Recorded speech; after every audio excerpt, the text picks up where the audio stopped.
En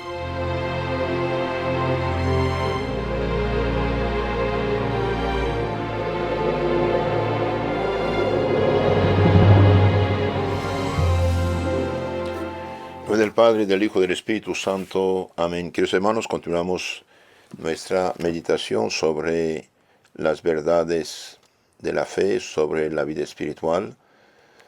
En el capítulo 9 de San Juan, nuestro Señor Jesucristo cura un ciego de nacimiento, y los fariseos, después de haber hecho una encuesta canónica, hacen unos juicios temerarios de suma gravedad, tachando a nuestro Señor Jesucristo de pecador. Ellos ven que este hombre ciego de nacimiento fue curado, y bien, no creen, rechazan y calumnian gravemente a nuestro Señor Jesucristo.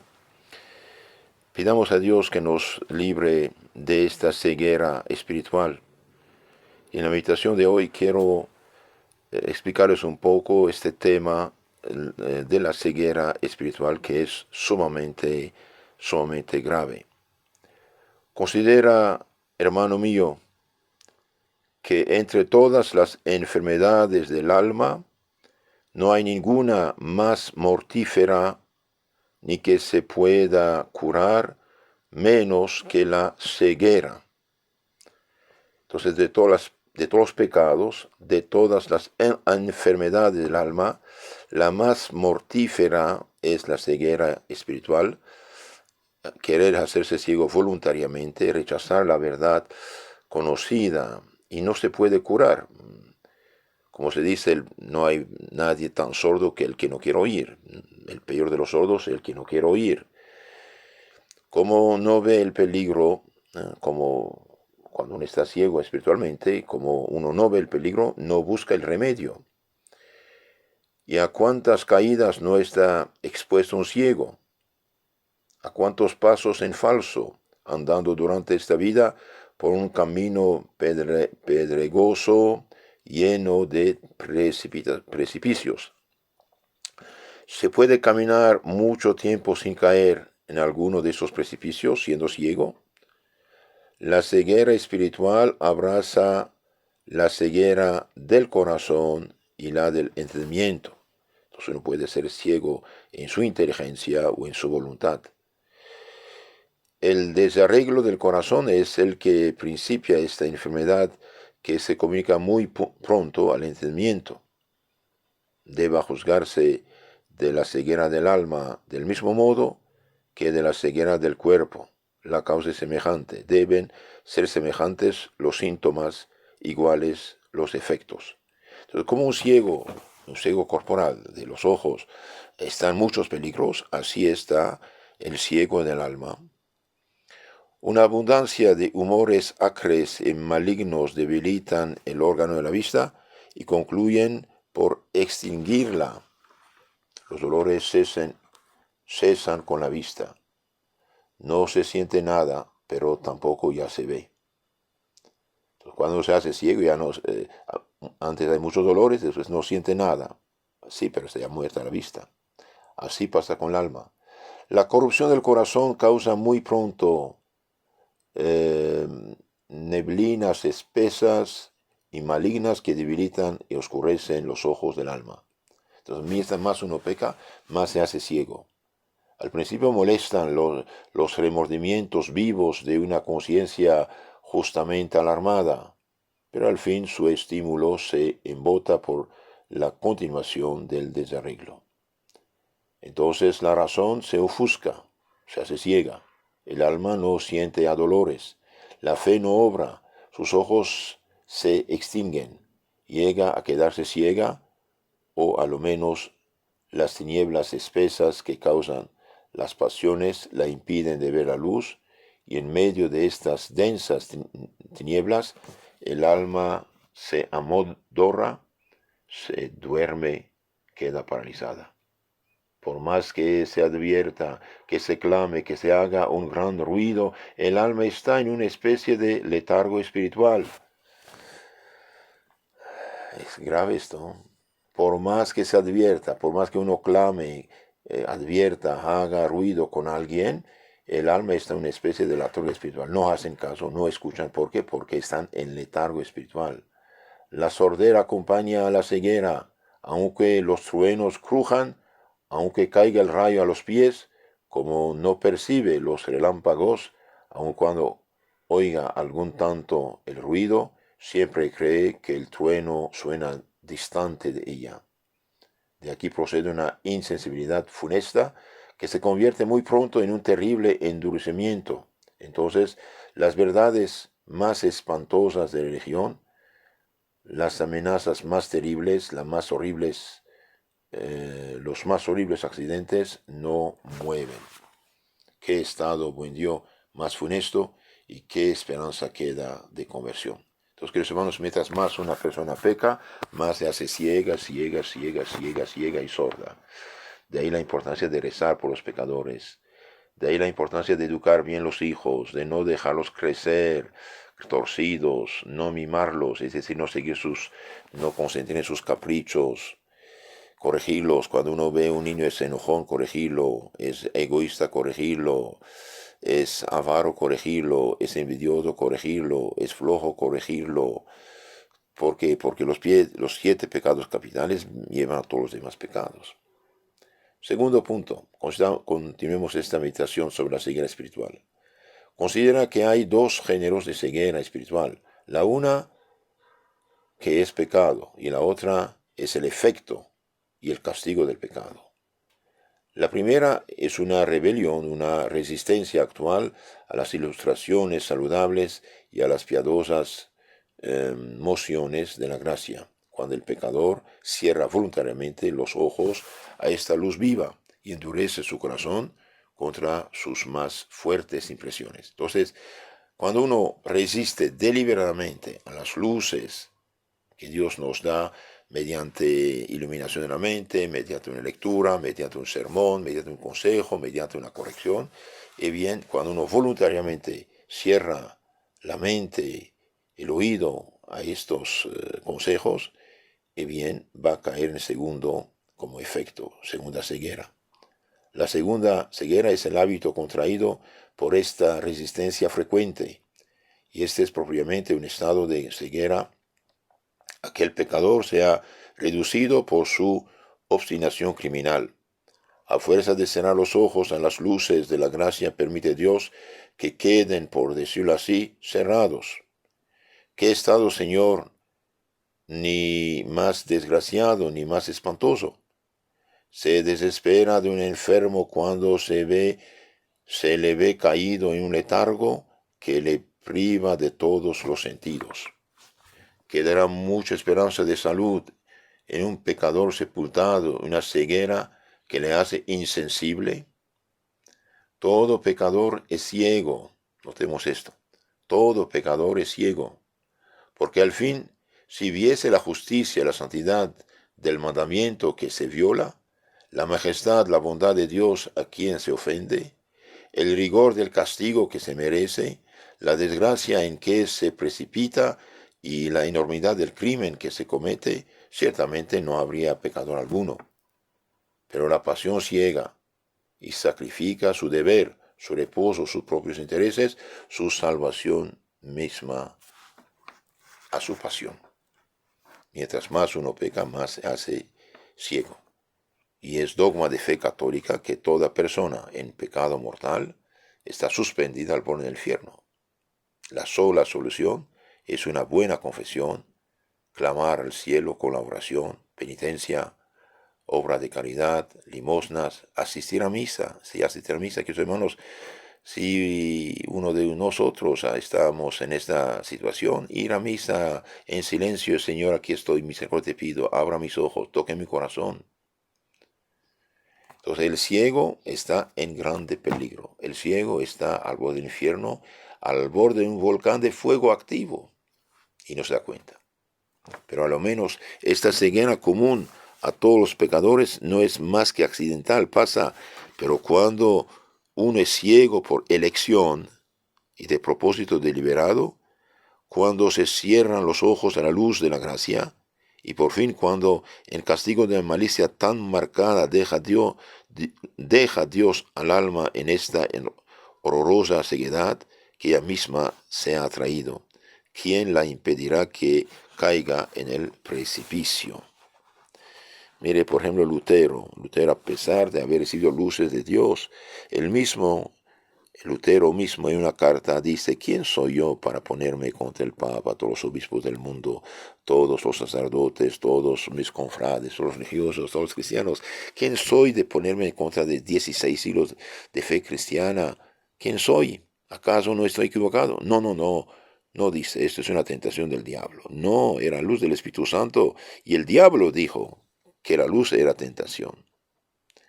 Entonces, cuidado que eso, hermanos, cuando uno es ciego deliberadamente, es muy peligroso. ¿Qué significa deliberadamente? Yo sé que está mal, yo sé que es pecado, sin embargo sigo pecando.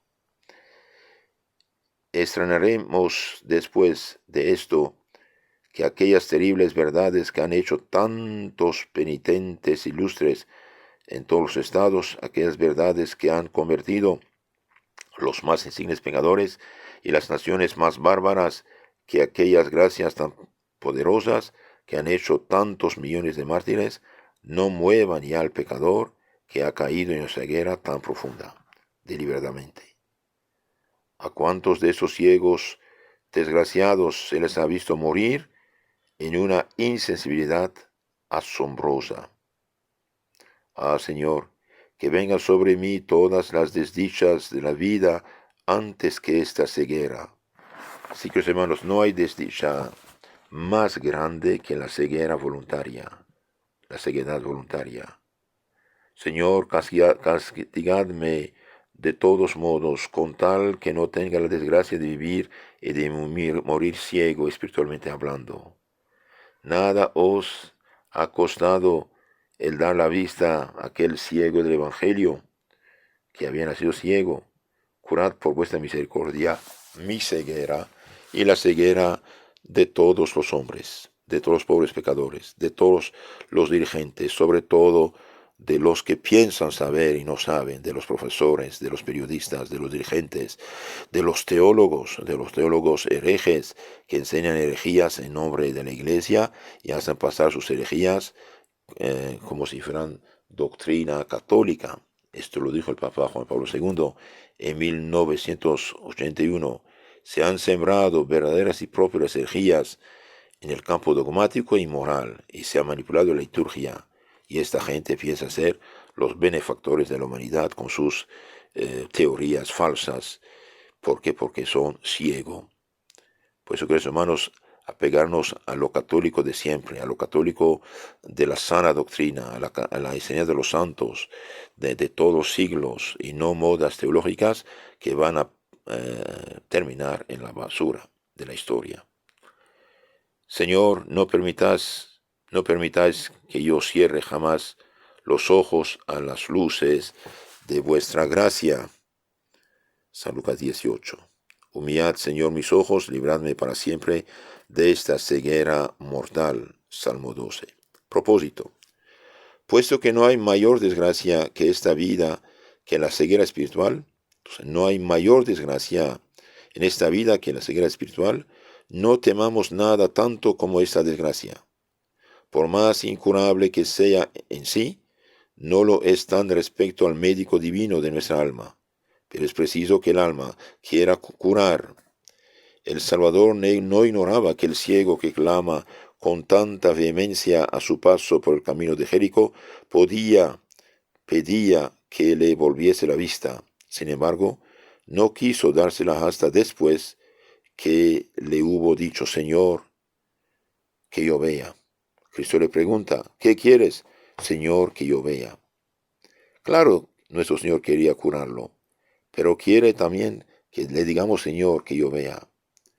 Por eso, que hermanos, sean lo que sean nuestros pecados, acudamos al Señor pidiendo la ayuda, misericordia, perdón. Acudamos a la Virgen, rezando nuestro Santo Rosario, haciendo buenas limosnas a los pobres, huérfanos, viudas, religiosos, religiosas, ancianos, asilos de ancianos. Sí, todo esto ayuda, clama por uno: Señor, que yo vea. Hagamos todos los días esta misma y tan corta oración: Señor, que yo vea. Que vea las cosas como usted las ve. Meditemos diariamente alguna de las grandes verdades de nuestra religión. Y cuando advertiremos que nos mueve poco, temamos no sea un principio de una ceguera de nuestra alma que importa prevenir desde el principio. Cuando uno ya no le importa el pecado, significa que ya es ciego, ya está muerto espiritualmente.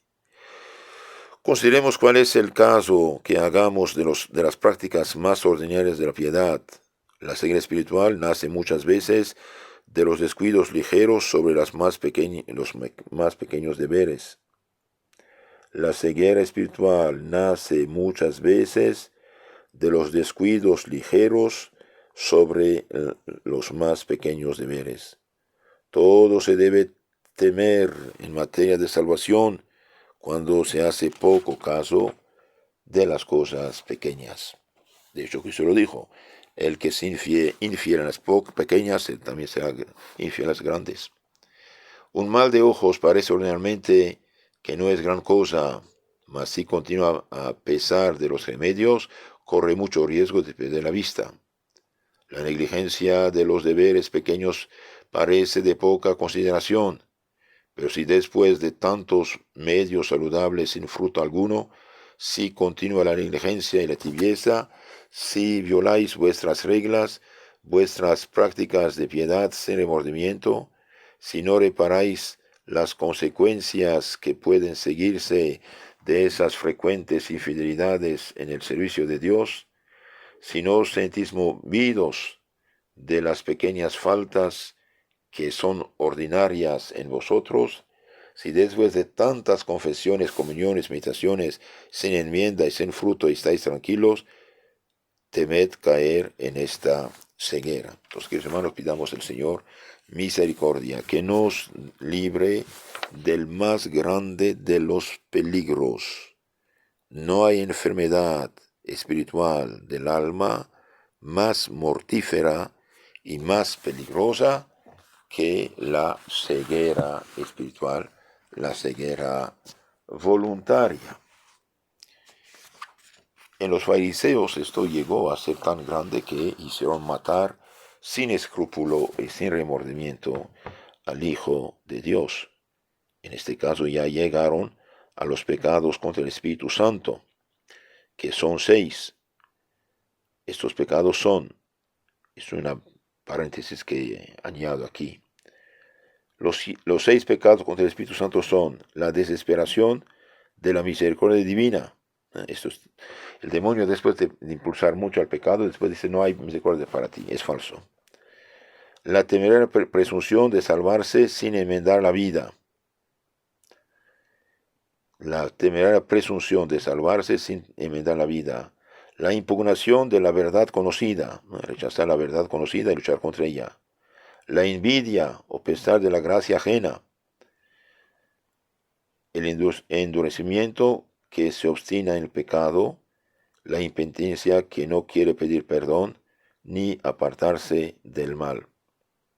Estos pecados se llaman contra el Espíritu Santo porque envuelven una malicia especial, esto es, una resistencia formal a las luces, impulsos del Espíritu Santo que iluminan, mueven al pecador y el pecador no quiere. Cristo dice que esos pecados no se perdonan en esta vida ni en la otra, no en el sentido de que no diera a la Iglesia el poder de perdonarlos, sino en cuanto el desprecio formal de la gracia y endurecimiento de corazón por parte del pecador le impide el perdón de Dios. También hay 4 pecados que claman el cielo, es decir, que Dios castiga en este mundo. El homicidio voluntario, matar inocentes, abortar, por ejemplo. El pecado deshonesto que trajo la ruina de Sodoma y Gomorra sobre sus habitantes. El pecado de Sodoma y Gomorra. Casar hombre con hombre, o pecar hombre con hombre. La opresión del pobre, de la viuda y del huérfano. Y la defraudación o la retención injusta del jornal del trabajador.